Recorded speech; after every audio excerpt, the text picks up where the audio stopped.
outro, a gente é algum tipo de crítico de arte, ainda que os nossos argumentos não sejam tão tecnicamente embasados em linguagem cinematográfica, mas a gente já atua como crítico de cinema, crítico de arte, crítico musical a vida inteira, ainda que a gente faça isso só para a gente ou para quem está do lado, para amigos, Com conhecidos, mas certeza. a gente tá o tempo todo nesse papel, né? Com certeza. A gente Com botou para certeza. gravar, tá? Pra gente já começar o... Ok, estamos ao vivo. Olá, pessoal, estamos ao vivo a partir de agora, né? Estou aqui nesse encontro maravilhoso com a Rebeca e o João. Agora que está gravando, vou novamente agradecer a vocês. Faz quanto que foi agora? Começou. Olá, pessoal, tudo bem? Ô, Roger, eu queria te perguntar uma coisa. Assim, a gente estava falando sobre pandemia, né? Sobre essa situação nova que a gente teve que começar a se acostumar do nada. Eu acho que até agora a gente não se acostumou por completo. Mas eu acho que a forma da gente ver filmes mudou muito, né, na pandemia. Assim, eu acho que, de uma forma geral, assim, o brasileiro tem muito costume de ir ao cinema, né? Inclusive, os filmes brasileiros estão cada vez alcançando mais público. Inclusive, um dos últimos sucessos de bilheteria foi esse filme do Paulo Gustavo, né? Minha Mãe é uma Peça 3, se não me engano, que é um filme de comédia. A comédia tem cada vez mais alcançado espaço, mas vários outros gêneros estão cada vez mais sendo desenvolvidos aqui no Brasil. Eu queria te perguntar o que você acha que mudou em relação à forma de ver filmes, em relação ao cinema durante a pandemia aqui no Brasil. Como você acha que o público está encarando isso? Bom, dá para analisar isso, acho que de diversos ângulos, né? Eu posso falar de um lugar que é o seguinte: eu moro numa cidade muito pequena, né? A minha cidade aqui tem 14 mil habitantes, né? Onde você Então mora? é tipo um povoado. É Pinheiro Machado, no Rio Grande do Sul. É extremo sul do Rio Grande do Sul, quase no Uruguai, que é bem perto do Uruguai. Provavelmente eu devo ter passado por aí, que eu fui no Uruguai, então eu devo ter passado pertinho. De repente, é verdade. Possivelmente tu passou por aqui. E aqui na minha cidade, veja só, não tem cinema, né? Não tem cinema há pelo menos uns 50 anos, porque já teve cinema aqui há muitos anos. Então, eu nasci, cresci aqui em um lugar onde não tem cinema. Eu até estudei fora, eu fiz ensino médio e graduação numa cidade vizinha, onde já tem a civilização, já tem universidades e tudo mais, e tem cinema. Foi lá que eu fui ao cinema, nessa cidade vizinha. A maior parte das vezes da minha vida em que eu fui, eu tive que ir nessa cidade vizinha, porque aqui eu não tinha essa possibilidade. Então, eu sempre assistia filmes indo na locadora da cidade, né? Dá para contar nos dedos uma que tinha, né? Agora acabou, as locadoras, né? Videolocadoras acabaram. Então, a minha rotina para assistir filmes era essa. No final de semana, eu ia lá, alugava um filme, assistia, tudo mais. Essa coisa nostálgica que hoje eu já estou sentindo saudade, da gente ir lá, pegar um filme na mídia física, ficar frustrado porque ele estava locado, aí a gente não podia, né? Tinha que segurar a emoção. Eu sou dessa época. Pois é. Ah, mas eu cheguei a pegar, eu tenho 20 anos e cheguei a pegar um pouquinho de locadora ainda e fita cassete também. Eu peguei bastante, eu peguei muito. Eu passei por essa época. Eu sou de uma época um pouquinho anterior que a gente alugava VHS e se a gente não levasse a fita rebobinada, a gente pagava um valor de multa, né? Uma época interessante aí do cinema e tal. Mas voltando ao tópico ali, falando aqui do meu ponto de vista, da onde eu moro, então para mim não mudou tanto assim. Eu já não ia muito ao cinema por isso, por impossibilidade. Se eu tivesse um cinema aqui, eu iria sempre, tenho certeza disso. Eu estaria toda semana no cinema, talvez. Então, para mim, não mudou tanto. Eu acho que para as pessoas, no geral, com esse crescimento do streaming, que hoje cada vez mais nós temos aí plataformas legais e ilegais, né? Se for colocar nesse contexto, sempre, né? Claro. Entre grátis e pago, entre pago e grátis e tudo mais, cresceu tanto que, ao mesmo tempo que talvez as pessoas estejam indo menos ao cinema, elas estão vendo cada vez mais filmes, né? E mais séries, estão cada vez mais em contato com essa arte. Assim como, desde o surgimento das redes sociais, parece que houve uma diminuição de pessoas que leem livros. Ao mesmo tempo, a gente está lendo muito mais todo dia, através de uma tela, e escrevendo também, seja 140 caracteres, 280 caracteres ou os gloriosos textões do Facebook, mas a gente está escrevendo também mais e lendo também com maior frequência. Não que seja somente leituras saudáveis, né, mas ao mesmo tempo está acontecendo esse movimento. Com os filmes a mesma coisa. A gente está vendo mais filme, a gente tem mais opções na palma da mão de filmes, de séries, o que já dá uma certa angústia, porque hoje em dia, quando tu vai assistir um filme na Netflix, tu tem que se preparar para 2 eventos. Um é ver um filme na Netflix, mas o primeiro é procurar e achar um filme. Que às vezes já dá 1 hora, às vezes, né, 1h30, daqui a pouco o tempo de um filme inteiro a gente passou procurando um. E às vezes eu sou desses muitas vezes, aí na busca de ver algo que muitas vezes eu fico querendo essa garantia, não, mas eu preciso ver algo que seja bom. Putz, é tão pouco tempo que a gente tem na vida para tanto filme bom, como é que eu vou me arriscar a pegar um filme ruim? Aí daqui a pouco eu tô vendo um filme que eu já vi. Aí vem aquele lugar de conforto que a gente tem, de ver aquele filme que a gente já sabe que vai sentir, que é legal, que é bacana. E assim, mas eu vejo positivamente isso. Pensando assim, macro, eu acho que é mais positivo do que negativo. E aproveitando a pergunta do João, você acha que vai fazer falta essa época, né? Quer dizer, já está fazendo falta, mas você acha que as crianças de hoje em dia poderiam ter isso que a gente passou de ir lá na locadora, pegar um filme e ter aquele friozinho na barriga porque tá locado e aí a gente tem que esperar a pessoa devolver para poder... Às vezes nem devolvia, né? Ficava para eles e tal, e aí a locadora até falia. Mas as crianças de hoje em dia, na verdade, não sabem o que a gente passou, então é só YouTube e streaming, né? Então, Disney Plus, que está aí, que acabou de ser lançado, e outras coisas mais, Telecine, Netflix, e o próprio YouTube. Você acha que poderia voltar essa época para as crianças? Depende de como elas vão crescer, né? Depende ali de como seus pais ou responsáveis irão orientá-las. Eu sou muito saudosista. Eu acho que se eu tiver um filho, ou 2, ou 3, sei lá, eu vou querer apresentar para eles primeiro, de repente, um Super Nintendo, depois, de repente, um PlayStation 1, para levar eles a ficarem com essas sensações à medida que as coisas vão evoluindo. Porque eu fico pensando nisso, às vezes. Se tu tem um filho hoje e apresenta de cara para eles um PlayStation 5, Sim. é difícil de eles se encantarem tanto ou mais do que a gente se encantou vendo essa evolução dos 18 bits, 64 bits, falando nessa outra linguagem, mas com os filmes também. Só que com os filmes é um pouco diferente, né? Eu acho que daria para a gente resgatar isso se desde o início, lá do início, né, da criação dessa criança ou dessas crianças, eles fossem, de repente, direcionados para esse lugar do não consumo exacerbado, essa coisa dinâmica, rápida, que uma criança com 4 anos de idade já tem um celular na mão dela que é maior que a mão dela. Eu acho que isso faz com que a gente pule. Uma galinha pintadinha pro bebê de 1 ano precisar comer.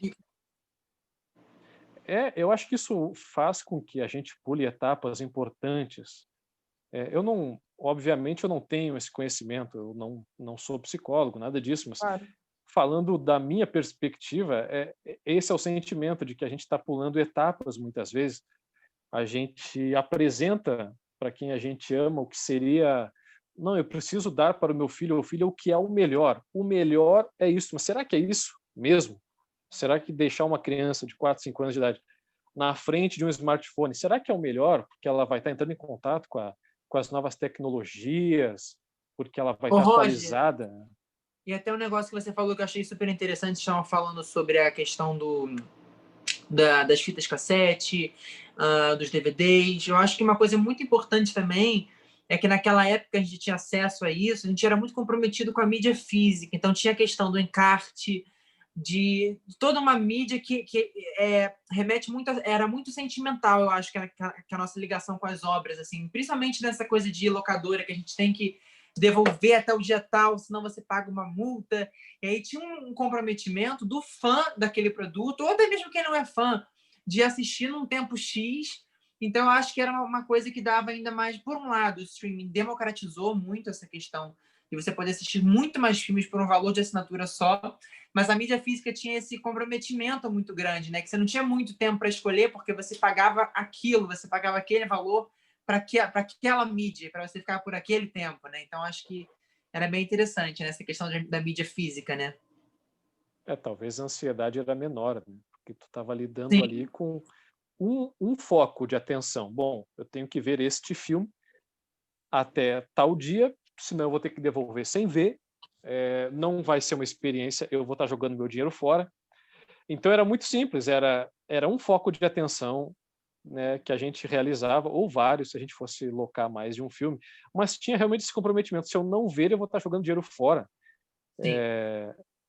Então isso talvez incentivasse realmente mais a gente a assistir.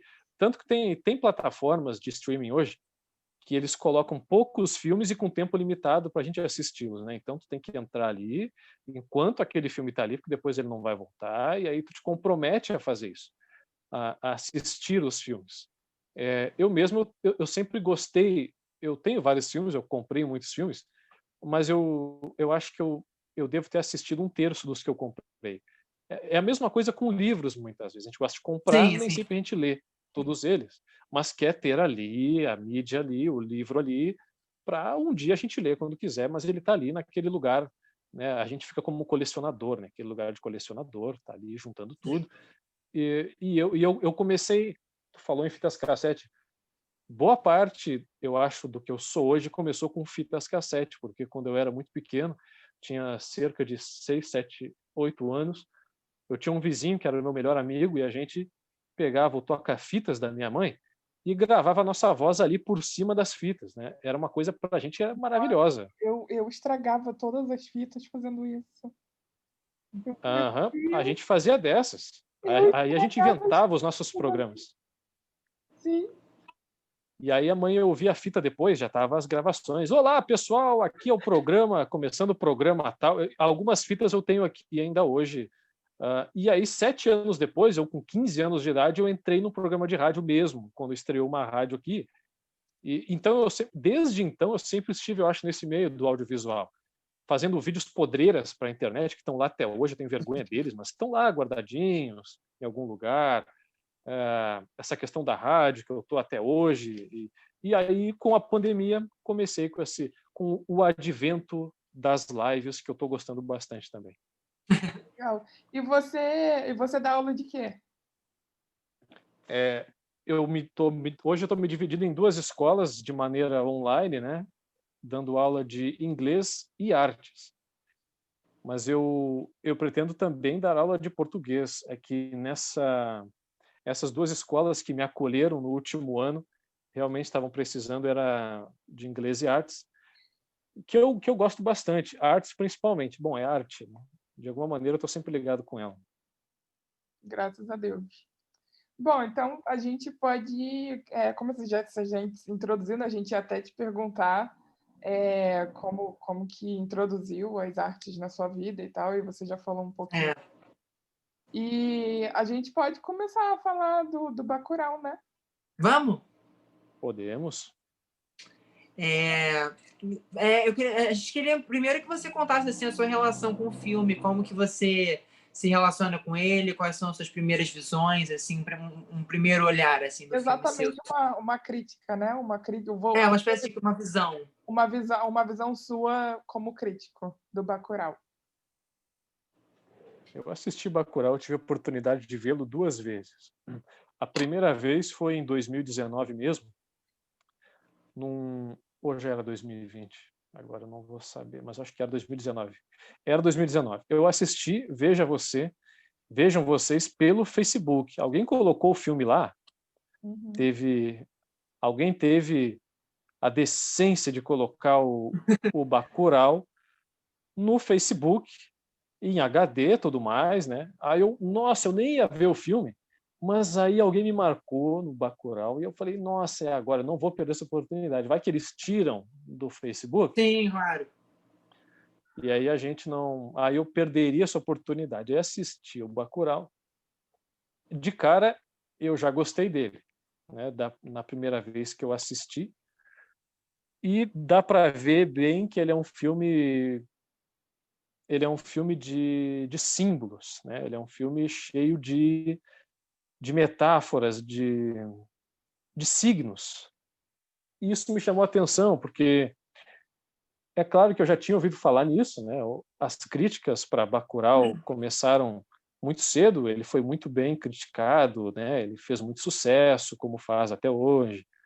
E eu já tinha ouvido falar mais ou menos por onde andava a coisa, então eu já fui com esse pensamento direcionado. Mas aí entrar em contato com a obra e poder ver item por item do que haviam comentado e também aquilo que não haviam comentado e a gente percebeu assistindo, é muito bacana, porque aí eu reparei que o filme é realmente muito rico.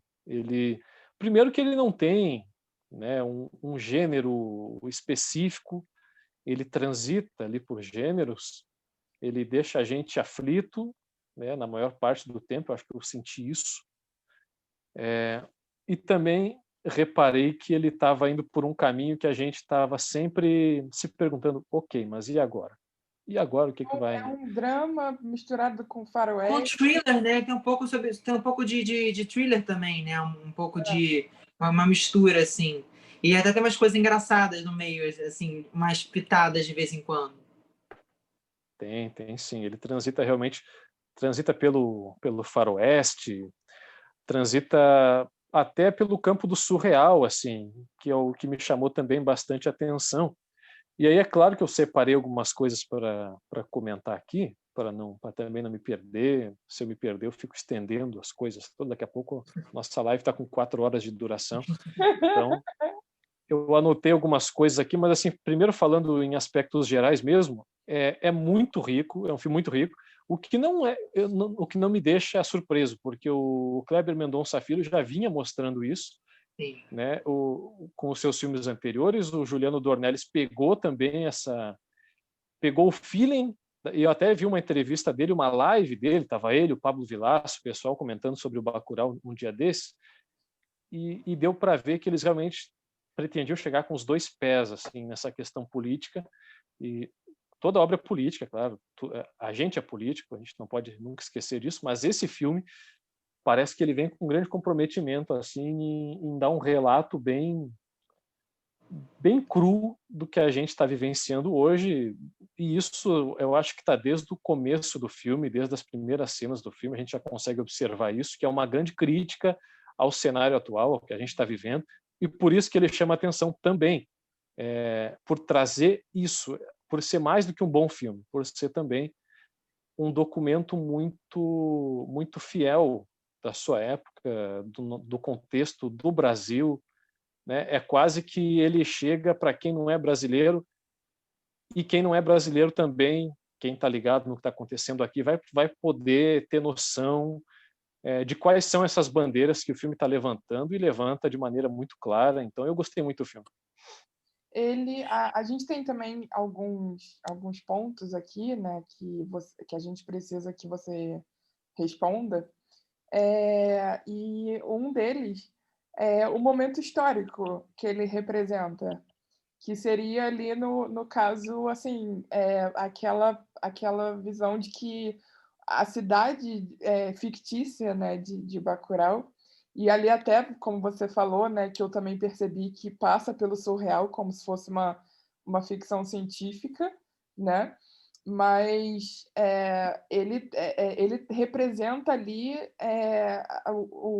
o quanto a cidade precisa de ajuda, o quanto a cidade está ali pobre e tal, precisando de uma ajuda para as pessoas sobreviverem, digamos assim. Deixa eu te falar, a gente está com 9 minutos. Você quer cair a transmissão e a gente aperta o mesmo link para voltar? Pode ser, João? Pode, por mim pode. Pode ser, Roger? Como vocês quiserem. Tá, então, para não cair, você responder e não ficar caindo, entendeu? Então, Sim, vamos. a gente cai agora e volta no mesmo link. Beleza? Tá, fechado. 1 segundo. Beleza.